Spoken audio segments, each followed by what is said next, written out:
is going on, everybody? Welcome back to Chuds BBQ. My name is Bradley Robinson, and today we're gonna go check out the #2 ranked barbecue spot in Texas and therefore the world. One of the only barbecue restaurants with a Michelin star, a place that I helped open and worked at for 5 years, and honestly my favorite barbecue joint in Texas. That's right, folks. Today we're gonna go check out Leroy and Lewis Barbecue, check out the pits, eat a tray of food, and then we're gonna come back here and recreate one of their dishes. Coming up! Are you ready, Nick? Absolutely. Will you grab me a water? Yeah. Thank you. Made it very close to the Chud shop. Convenient. Yeah, very convenient. Hi, Gary. Hi, Brad. How's the line today? Not bad right now. Nice. Happy Father's Day, by the way. Thank you. You too. Not too bad of a line. You said it was 2 hours, though, so. Yeah, that's a lot. Gary was just saying when they opened up, the line went from there all the way around the building, and you could see it poking right over there. That's a lot of people. That's a lot of people. Hi.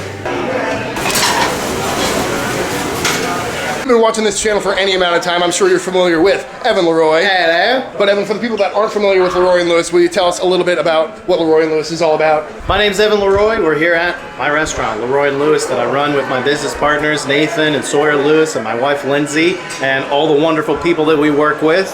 We cook what we call new school barbecue. That means we source everything locally. We're on a first name basis with everybody who raises all the meat that we smoke, that we serve in this restaurant. We also just try to cook outside the bounds of traditional barbecue and really treat barbecue as a method, not a menu. A method of cooking to where we can, run a post-oak fire in traditional pits, offset and direct pits. And then we can also put different proteins on there, vegetables on there, and just kind of have fun with it.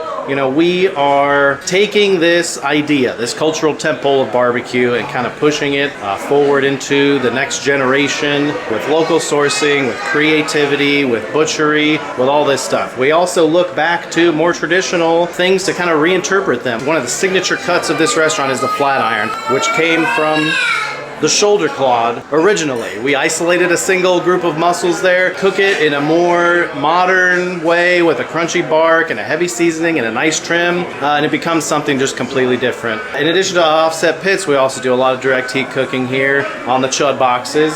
We got our whole hogs. We do some pork steaks from now and then, but the chicken is one of my favorite things too. They come from Truebird Farm in Driftwood. We butcher them, we brine them, we put a nice little rub on them, and then we cook them over the direct coals, and they taste pretty incredible. But we're gonna give you guys a tour of the restaurant, tour of the pits, and then show you guys some food. Let's do it.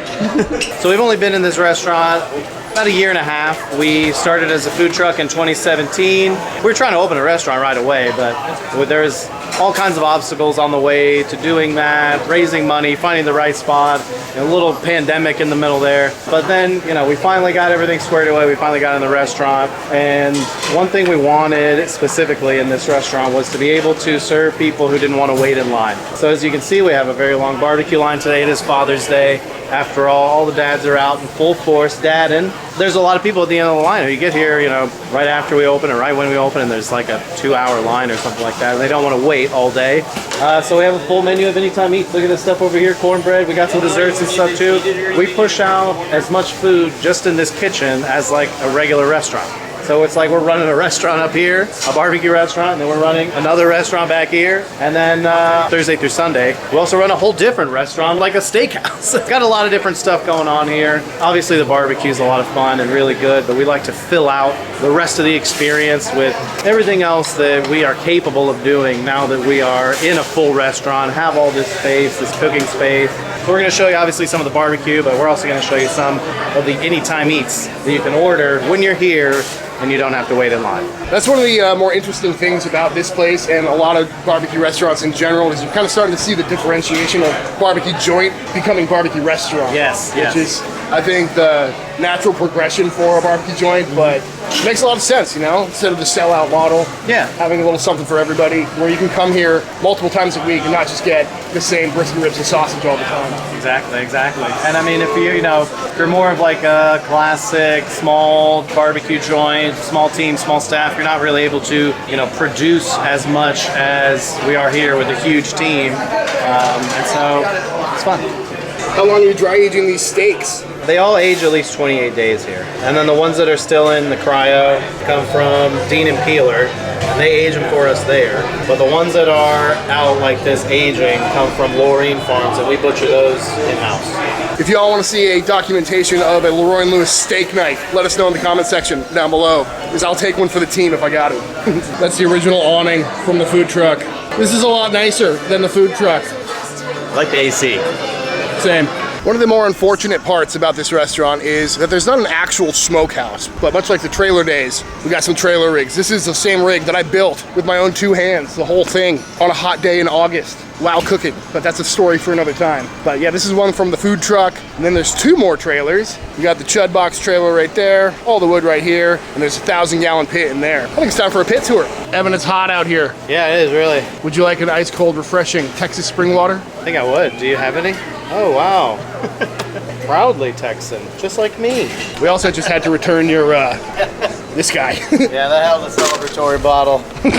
Speaking of celebratory, congrats on the Michelin star, James Beard Knot, and number 2. Thank you, thank you. It's been quite a year for us in the new restaurant. Real validation of all the hard work that we've been through for a very long time.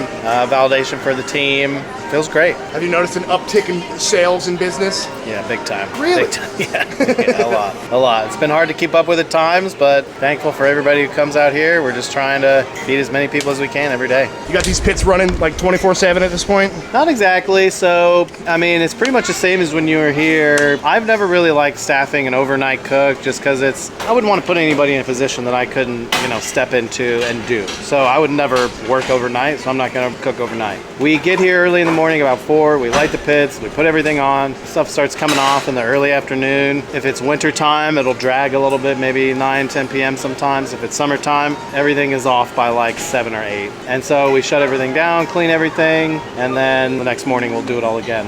Except for tomorrow, we will be, just cooking stuff for that day because we're not cooking anything for Tuesday. We're closed on Tuesday. And then we will start cleaning the pits tomorrow, and then we'll clean everything Tuesday, and then fire back up. Rusty OG pit trailer. Still hot in here. Trailer, still hot in here. OG pit.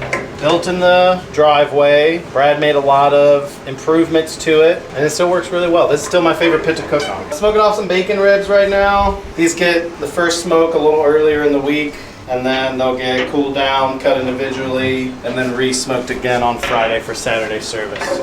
Still uninsulated firebox. Still chews up a lot of wood. Still got air gaps on the doors, but still cooks. It works. Yeah. That's the thing about this pit that kind of blows my mind is technically it's a piece of it's not the best pit, but it cooks amazing barbecue, and it has for what, 8 years at this point? Yeah, long time. I guess 2017 or 16 is when it was being built. We've gone through several modifications. I think this is the 3rd, maybe 4th frame that I welded onto this bad boy. Yeah, this one's been good though. Yeah, this one Finally got some good tubing. You can see the remnants. 1, 2. You can also see it like the thickness of this one versus that one. Yep. Like there was never a world where that was gonna hold it up. A lot of stories about this pit. Remember when we put this one in here? Yeah, loading this one in was hard. Very heavy.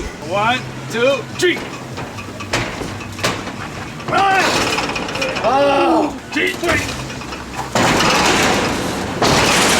So hard. I built this one on camera. Got a whole video about the build on this guy. That was a process as well, but I like this one because it's this, all of our pits are pretty unique because they're all kind of built to do specific things and fit in specific spaces. So this one has both of these doors where we could load stuff here and there. Obviously we have the little patented Chud notch system going on here. I also like this little, you can kind of lift 1 door or 2 doors if you need. Chud box number 1, 500-gallon offset number 1. I don't miss standing in these hot smoke trailers. It's toasty. That's a big fridge right there, right? Yep. Gotta have a lot of fridge space if you're storing whole hogs. Trailer number 2. Built by Backline Fabrication. We designed this pit to kind of cook like the other one. It kind of does, it kind of doesn't. We couldn't figure out what was wrong with it or why it was like sucking so much moisture off of our meat. And then we just put a water pan in there and it has worked well ever since. I've never been a water pan person. I didn't believe in it before, but now I've been proven wrong. Yeah, I just did the pellet grill brisket video with a water pan in it, Yeah. and I think I might be a convert as well. Yeah. I don't know. Kind of annoys me. Me too, me too. What are you, spritzing now too? No. Big old 1,000-gallon. Beef ribs on, water pans in the front, cheeks and confit. We're cruising. Ooh. Brisket's tipped, Flat irons in here. It feels like a convection oven in here because we've got those 2 fans in the corners and it's very hot. Nice and warm. Beautiful pit though. Gigantic firebox. And now for my personal favorite pit trailer, we got the Chud boxes. This is also my favorite pit trailer too, because it is the most unique, it's the most versatile. You know, we've got 2 direct pits, we got a burn barrel, and we have an offset pit. I love working with this thing. I think it was smart of us to put all this fire access on the outside. It was after working that other one and just, you know, filling that entire trailer with smoke and just having it be so intensely smoky all the time. We wanted to make sure that we could access this on the outside. So we're cooking pretty hot over here. We put coals on this side, all of the heavy pieces over here, and then once they get panned up, we'll put coals directly under them. We'll do chickens on this one, then anything else that we have to do that's not whole hog, we'll do on this one too. How's that burn barrel doing? Seen better days, you know. This is my first burn barrel design, and I don't think I'm gonna build another one. Not sure if you can see in there, but it's burned out pretty bad. Yeah, there was a layer of steel, then a layer of insulation, another layer of steel, but the first layer of steel is all but gone. It looks like somebody chewed on it. And then some of the insulation has fallen down. Luckily we haven't burned through the second layer yet, but the bottom is all, looks like a topographical map. Yeah. Outside is bowing. Intense fires going on in there. So yeah, I mean, it gets like surface of the sun in there. Nice. Nice and hot in here. These are some pork steaks we just pulled. This is how the pork steaks coming? I know you've been working on them lately. Good, good. Those are specifically copas. So these hogs are in pans already. You can hear it bubbling a little bit. After all of the fires that we started in the other pits, we started putting the hogs in pans, so when they render fat, they render into the pan and then start to confit in there. It keeps it nice and moist, so we reserve all the fat and we hold all the fat. When the fat mixes with all the ash, it gets to be like this nasty sludge and it gets really hard to clean out. And then we do our steaks on the 115, nice and low. These just went on. They'll start around 150. We'll build the temperature up to about 200. We'll cook the steaks to about 120 internally. Then they'll come off and rest. Oh God, it's a little smoky, but then we'll grill them up. Beautiful. I remember when this place first opened up, I was filming Cole back here and he's like, this is the only backyard barbecue pit in any barbecue restaurant. Oh my God, my camera's about to overheat. We gotta get out of here. I've never seen that button before. I'm gonna take a few minutes in this walk-in cooler to cool myself down and also cool my camera down. Pretty convenient. Evan, what should I get? So I'm gonna get you a quarter cheek, a quarter brisket, quarter flat iron, quarter hog, a half chicken, medium slaw, Frito pie, onion rings, and a cookie. That sounds amazing. Binder, a little spicy. One of my favorite sides in all of barbecue right there. Let's do the hog crack cornbread. Okay, and then choose the cornbread and the topping.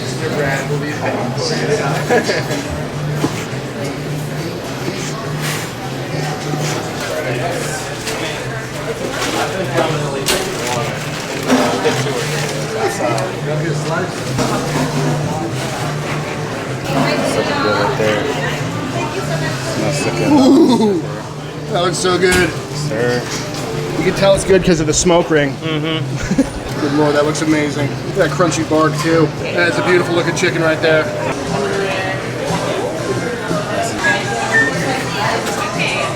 Ooh, flat iron looking great today, boys. Oh my goodness, that whole hog looks so good. I'll make you jealous. That's tray. Boom. That is a beautiful tray of barbecue right there. It's great. Moist brisket with some burn ends, beef cheek, flat iron right here, pulled whole hog, direct smoked half chicken, Frito pie, kale Caesar slaw, pickles, pickled onions, pickled jalapenos, beef barbecue sauce, mustard barbecue sauce, both available on chudsbarbecue.com. Very true. White barbecue sauce goes with the chicken, a little bit of Martin's potato bread, and then I'll bring out the onion rings and the cookie in just a minute. Ooh, This looks amazing. that looks so good. Hope you Thank you guys so enjoy it. much. Yeah. That is one hell of a spread, folks. I arrived hungry. Me too. Where do you even start on a tray like this? I don't know. It all looks so good. Onion rings have showed up, and one was borrowed. How is it? Fantastic. Best onion rings in town. I agree. And a cookie. All right, I think we should probably start with some of the more classic stuff, like this beautiful slice of fatty brisket. Look at the bark on that. Is it tender? Yup. I don't need this whole thing. Gotta love some crunchy bark fatty brisket, folks. Oh, that is perfectly seasoned. It really is. Not too salty. That texture. I mean, I don't need to talk about foil bob brisket any more than I already do, but it's so good. And you can't come to Leroy and Lewis without getting the beef cheeks. I mean, look at that, just dripping away. So impossibly tender. The OG cut. Phenomenal. That's something I have to get every time I come here. Yeah, you can't skip this one. It's smoked beef, but it's so much different than brisket. Yeah, I feel like it's lighter. So you can eat more of it. Not feel terrible. Makes your hands really sticky. And then the flat iron, kind of right in the middle between brisket and a beef cheek. Super beefy, but you got that collagen in the middle that breaks down and gets nice and sticky, like a beef cheek. One of the newer cuts in barbecue. Perfectly cooked. 3 very different beef experiences. It's more meaty, almost more steaky. Welcome addition to any barbecue tray. Next up, I'm going for some whole hog. One of my favorite bites here. It's just got that quintessential direct heat flavor. Crispy skin chicharron on top, cooked on the Chud box. Got that acidity from the vinegar sauce in there too. So juicy. Wow. Just the difference in flavor from Chud box to offset has never been more apparent than when you eat beef cheeks and whole hog back to back. Cannot be the direct heat, folks. Oh, I swear I'm not overselling it. This is so Seriously, good. completely different experience. And now, you got this big old chicken. I love a direct heat chicken. That's probably what I cook the most on a Chud box. So to see a Chud box chicken on a Michelin star menu makes me pretty happy. Got it. Oh my god. That is so juicy. Perfectly seasoned all the way through. That kind of bite through skin too. Wow, that is phenomenal. This is a sleeper hit. We were just talking to Gary. That's Evan's dad, by the way. He was saying whenever people online ask him what his favorite bite here is, he always says the chicken. He's like, you're not going to believe me, but it's the chicken. And it seems like a sleeper next to all these big hitters, but that is just so good. Yep, slightly sweet. Doesn't taste like your normal chicken, folks. This is where the sourcing really comes into play that a lot of people just completely look over. But like the reason the chicken and the pork are so much better than the stuff you're going to cook at home is because it's all local. It's really high quality stuff. Ooh, tang from that sauce is really good. I want you to make this. Okay. That might be one of the best pieces of chicken I've ever had in my whole life. Might have to try and recreate that. And of course, the sides here are so much different than a lot of the barbecue joints you're going to see where it's just bean, potato salad, coleslaw. I say it as I'm holding coleslaw, but it's kale Caesar coleslaw. This is what I ate the most of when I worked on the food truck. Cheesy, creamy, mildly healthy, and very good. Can't stop eating this chicken. It's just so juicy. Now that I haven't worked here for 5 years straight, it's really nice to be able to come in and actually enjoy a tray that I didn't pour a bunch of sweat into, labor-wise. I am enjoying every single thing here. That's why I love Leroy and Lewis. Everything's very different. And so you can get anything on the menu. Well-balanced tray, too. I think Frito pie might crack top 10 favorite foods of all time, which is saying something. They're so good here, too. The chili is made with beef cheek trimming, so it's got that kind of unctuous, really just unique texture to it.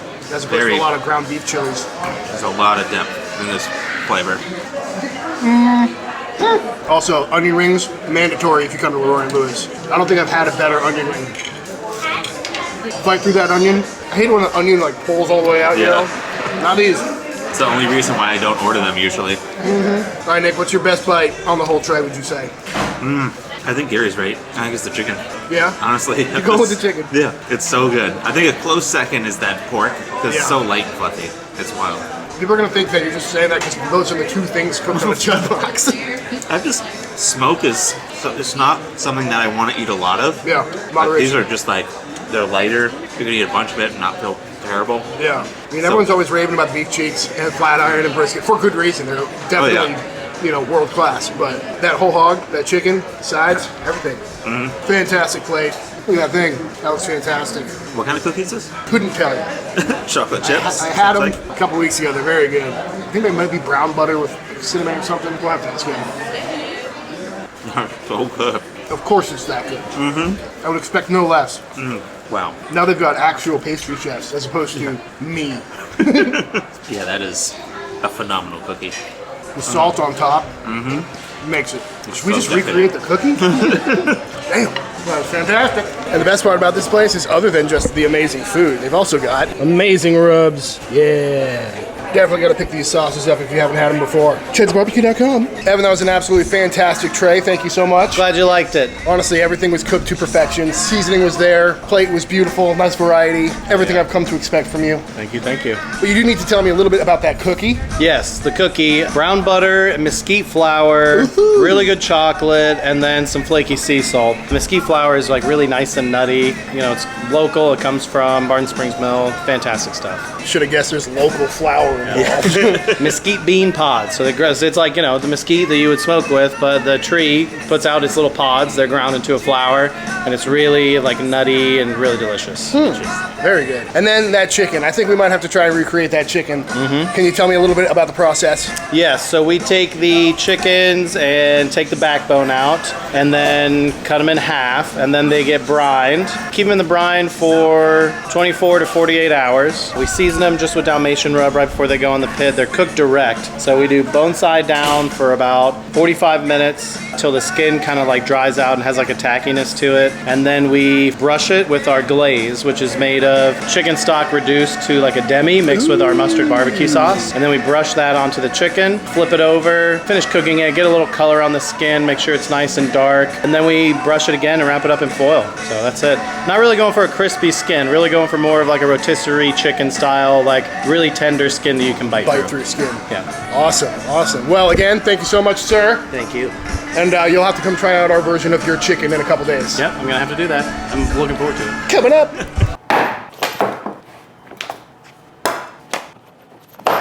These are some chickens. Pat them dry.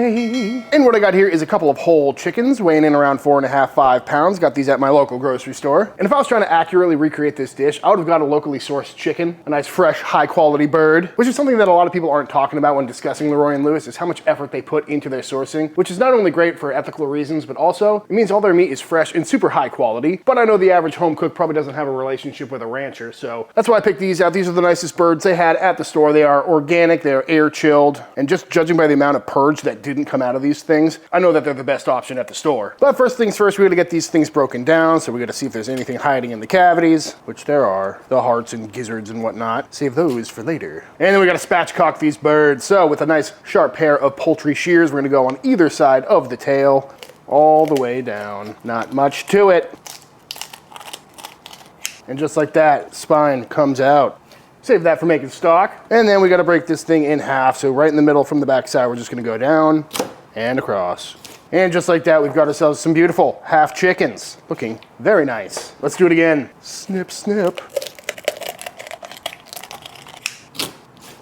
Beautiful. And giving these a once over, they're looking really clean already, so not much trimming I have to do. If there's any extra skin hanging off, you could take that off if you like. We always got a little bit of fat on these, except for this one, but that's okay. I think I'm gonna leave that on because it's just gonna get nice and crispy and give us some extra fat smoke on the old Chud box. But before we throw these on the pit, we gotta go ahead and get these brined. And lucky enough for us, the chicken brine at Leroy and Lewis was created by me. Although they have changed it up a little bit since I left, but that's mostly for food cost reasons, but we'll get into that.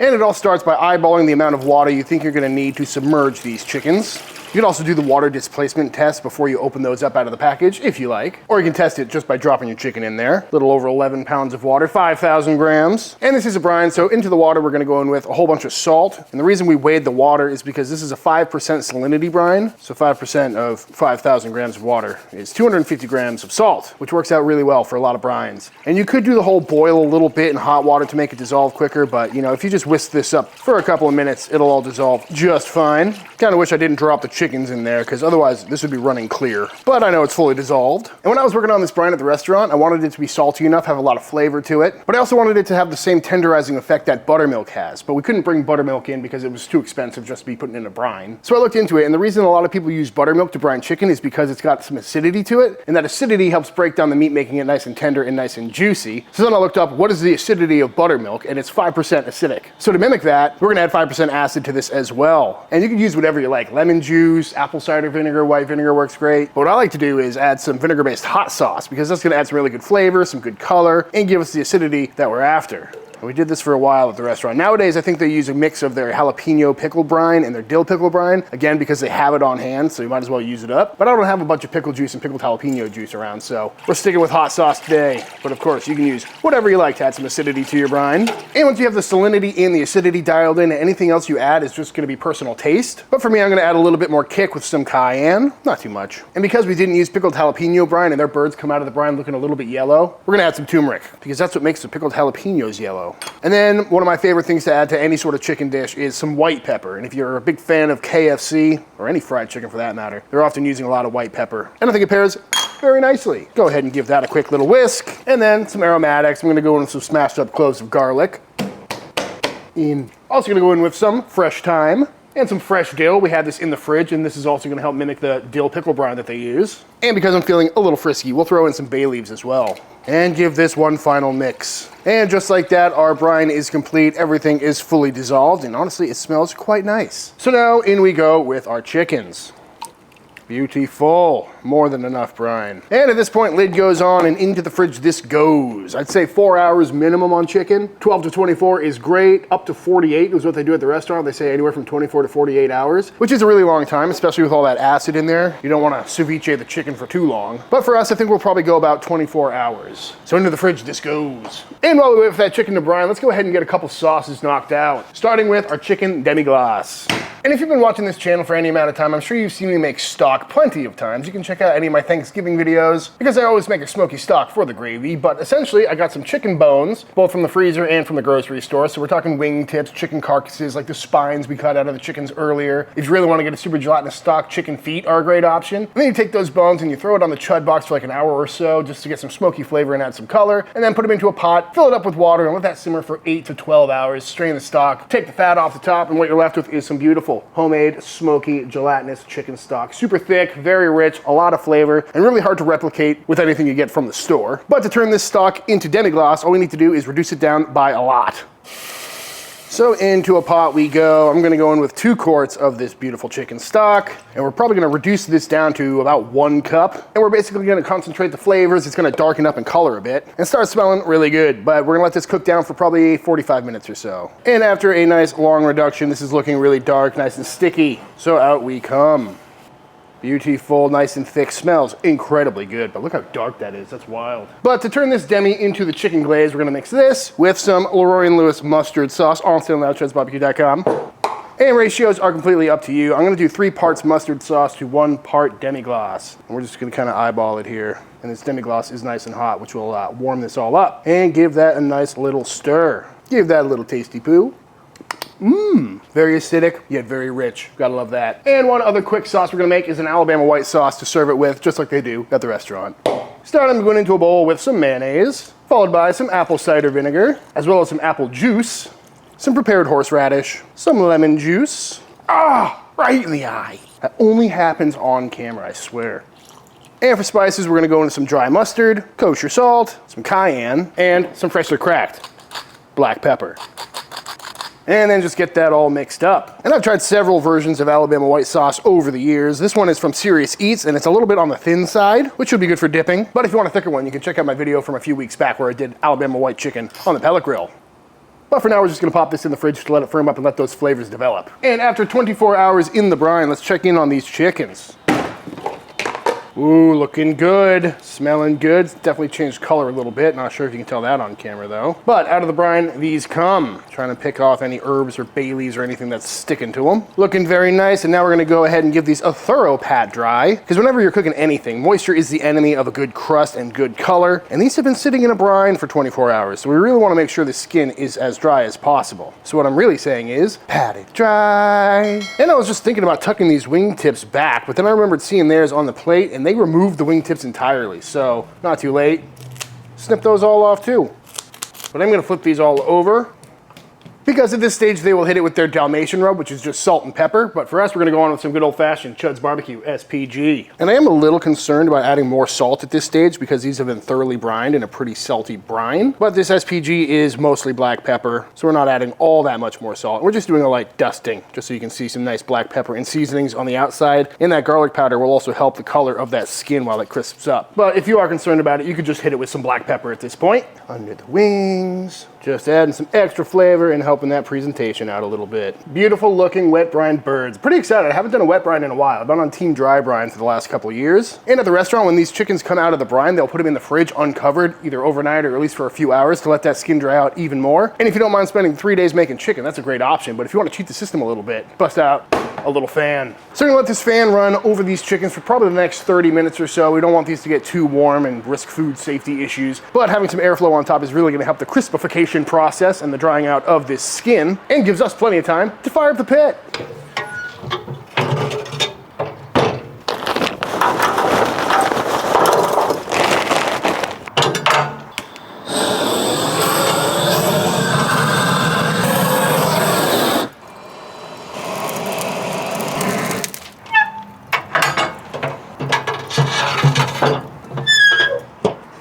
And on the pit we go, cooking on the old Chud box today, which is very fitting because they're cooking on Chud boxes as well. And we're gonna start out bone side down. Pit is right around 275, 300 degrees, which is where we're gonna keep it for this entire cook. And it should be pretty straightforward. Now, one thing of note is whenever I cook chickens on a Chud box or an offset or something like that, I like to leave them nice and stretched out like this. That way we get a really good presentation of color on the skin for the entire breast and the thigh. And it's really easy to cut in between here. But at the restaurant, they like to plump them up like this for a nice tight oval package, which is not my favorite method, but then again, their chicken was great. So we're gonna go ahead and plump these up a little bit. Beautiful.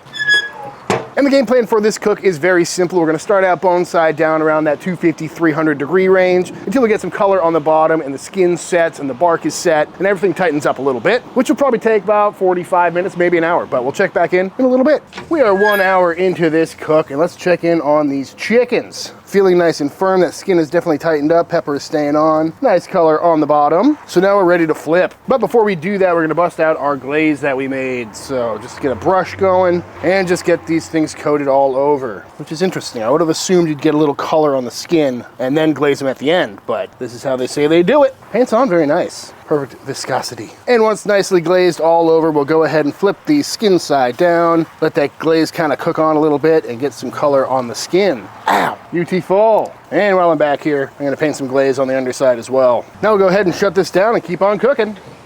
We are a little bit over 2 hours into this cook total, and about 20 minutes ago I came out and I checked the skins on these guys and flipped them back over because we were getting some nice color and caramelization. That sauce definitely cooked on, and it's a little bit darker than theirs. We might be cooking at lower temps, but these are looking real nice to me. Real nice looking saucy glazed chicken, good color all over. I just temp these are rocking around 180 in the leg and thigh and about 170-ish, 175 in the breast. A little further than I'd like those to be, but there's really not much you can do when you're cooking direct heat. But now off the pit these come and we're gonna let them rest for a little bit. Actually, before I do that, I'm gonna give them one final glaze just to add some more flavor while they're ripping hot too. It'll help thin the glaze out. Just a thin coating. And this is gonna help keep them nice and juicy in the foil. Beautiful. And fresh off the pit, these have been sitting here for about 10 minutes at this point just to let that glaze warm through. And now we're gonna wrap these up in some foil, which is a feature, not a flaw, because again, holding crispy skin chicken is really difficult, which is why we're going for more of that bite through, rotisserie vibe. I'm gonna go skin side down. Nice and tight.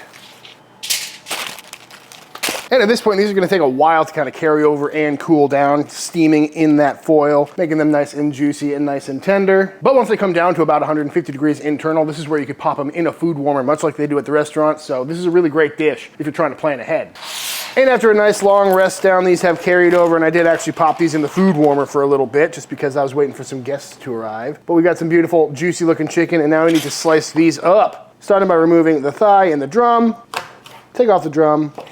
And then we've got our breast and our wing. And when we got the tray the other day, they just kind of went right in the middle for easy forking. It's just kind of a cool idea. Couple of slices. And there it is, some beautiful, juicy, marinated chicken. And if you got anything left in the foil, you know what to do with it. Oops. I will say this is feeling a lot like a rotisserie chicken with how soft that skin has gotten. Looking good, feeling nice and juicy. And there it is, folks, all cut up. My version of the Leroy and Lewis chicken. Let's see how it came out. Can I interest you fine folks in some Leroy and Lewis style barbecue chicken? Absolutely. I've been dreaming about this. We got Cole Parkman and Joe Yim from Leroy and Lewis here to judge it right in front of my face. And Casey.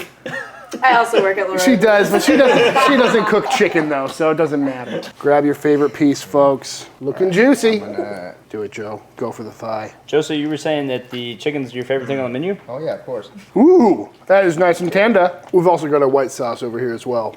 That is so juicy. So good. Bite through skin. I haven't had a good wet brine bird, or I haven't made a good wet brine bird in a long time. Yeah. Very different. The texture of it is just so much softer. Little dip in the white sauce. Don't mind if I do. It's funny, I thought I'd miss the crispy skin, but I really don't. No. Like, it's so good. It's if you aim for crispy skin and you mess it up, you've got a bad chicken. But if you lean into it, that's kind of what I love about this recipe. Yeah. It's really leaning into the rotisserie style, and it eats a lot like it too. There was a lot of chatter about the chicken. So we started doing the chicken after the 2021 list. After a not so great review from Daniel Vaughn on our chicken for the 2021 list. And we brought in chickens from True Bird Farms in Austin. We were doing them different basically every week, but we were almost always breaking them down into parts. And so there was a day that we would do boneless, skinless chicken breasts, which is the worst thing that you could cook on a barbecue pit. There were days that we were doing thighs, there were days that we were doing drumsticks. We did a bunch of different brines. We did black garlic glaze. We did a bunch of different glazes. We tried a bunch of different stuff. Ed and I had a conversation on the food truck one day, and we basically decided that there's no better way to do a barbecue chicken than a half chicken. There's no better way to do a barbecue chicken as a half chicken than a direct heat chicken. Obviously, with the Chud box there, we just started doing the direct heat chicken. It's half chickens in the jalapeno brine, and that's kind of where all of this started. We did the mustard sauce and chicken demi as a sauce for Matthew Brownlee came up with that, and we did it as a sauce for a catering event. We ended up really liking that. Pat pitched that in a meeting. Started doing that on the half chickens. Evan's whole thing though in that meeting on the truck was he kept asking me, what's the best half chicken? What's the best barbecue half chicken? I was like, I don't know. He was saying for him, the best barbecue half chicken is Pollo Asados. Pollo Rico in town has great Pollo Asados. It's citrus marinated half chickens that are grilled over coals. And so that was kind of the idea behind the bite through skin, right? And that's why we wrap them in foil. I thought it was crazy. We started doing it. They're great. It really is, and I agree. You don't miss the bite through skin at all. Yeah. No. This is it's a fun chicken. It's almost braised. Like the chicken itself is smoked and grilled. The skin is like braised. Yeah, well, it's because it's kind of steamed after the Chud box experience. Yeah. Very tasty, and also it works well. And that was the biggest problem we always had on the food truck was how do you hold crispy skin chicken in a warmer that's like 90% humidity? Yeah. Just doesn't work. You know, you see people taking their chickens out and flash frying them right before order, but that's still not quite the same thing because then all the meat gets a little dried out. But good job, boys. This is very tasty. Oh. There it is. Big bite. I'm going to eat a lot more of this chicken. You want some water? Yeah. Probably should all drink some water. How'd the breast meat come out? Anyone try that yet? Ooh, dip. Going next. The real question is, boys, how does it compare to the Leroy and Lewis chicken? I think this is the best you could do in your backyard with it. What does that mean, Cole? We get some really high quality chickens in at Leroy and Lewis, and I think that with a commodity chicken, I think this is the best you can do. This is really, really good. Bird number 3 hitting the board. That's how you know it's good. Ooh. Some nice looking chicken. I don't know why. Everything I eat, it gets on my face. Stay hydrated, folks. And with this very last bite of Leroy and Lewis style chicken, I think it's time for the official taste test. All right, y'all, and that is it. That is my visit to Leroy and Lewis Barbecue and my attempt to recreate their famous direct heat chicken. I highly recommend giving this one a try. I think we got pretty close. You know, the texture and the flavor of the meat from that acidic brine was just so tender and flavorful, and the sweetness and the bite-through skin from the rest in the foil was definitely there. I'm just honestly not used to saucing birds that early on in a cook, so I think with a little practice I could get that color dialed in a little bit closer to what theirs was. But all in all, the flavor was there. We had that sweet bite-through skin, which is something I'm definitely going to do do again, because I really do like this technique of not aiming for crispy skin, because every time I throw chicken on any kind of pit, I'm aiming for crispy skin, but leaning into that rotisserie style bite through skin is absolutely fantastic and definitely worth giving a shot. But let me know in the comments below if you like this style of video and you think I should make some more, or where I should go to next. But all that being said, if you enjoyed this video, let me know by hitting that subscribe button. Let YouTube know by dropping a like on this video. If you give this recipe a try for yourself, be sure to tag me on Instagram at Chuds BBQ. I'd love to see what y'all are cooking. Big shout out to all the Team Chud members. Thank you for supporting this channel and allowing me to keep making all these videos. And until the next time I see you, please go cook something outside. Peace!